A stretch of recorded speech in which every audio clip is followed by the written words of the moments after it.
आप जानते डॉक्टर हरिकृष्ण महताबंकर जो अवदान अच्छी देश स्वतंत्र संग्राम ओडिशा गणतंत्र से भले एक सम्मान अधिकारी से सम्मान दि जावर आवश्यकता अच्छी ओडिशार सबु क्षेत्र में जो अवदान राजनीति शासन यार इतिहास गर्व गौरव साहित्य प्रति क्षेत्र को दीर्घ 50 वर्ष धरी आच्छादित से भली एक महान जननायक भारत रत्न उपाधि भूषित होवार आवश्यकता रही मुझे सर वर्तमान समय देखा ओडिशा बीजेपी सरकार केन्द्र में बीजेपी सरकार तेणु भारत रत्न पाइबार पॉसिबिलिटी अधिकार रही चेष्टा भी तो चलती आम तो अनुरोध करवा कथा कारण या पूर्व पाइक विद्रोह को 200 वार्षिक पालन करने नरेंद्र मोदी कम कथा जो पाइक विद्रोह 78 मसीह आरंभ करी जब बहुत लिखाई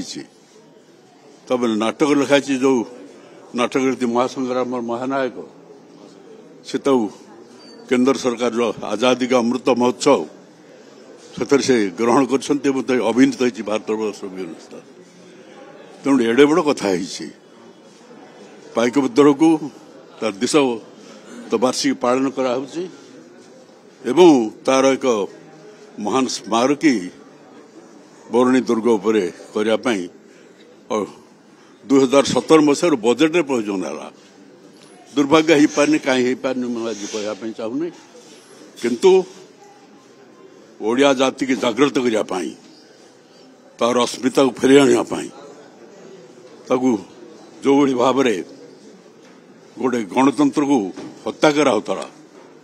से भाव में जब आज डॉक्टर हरिकृष्ण महताब था सी चुप हो बसी न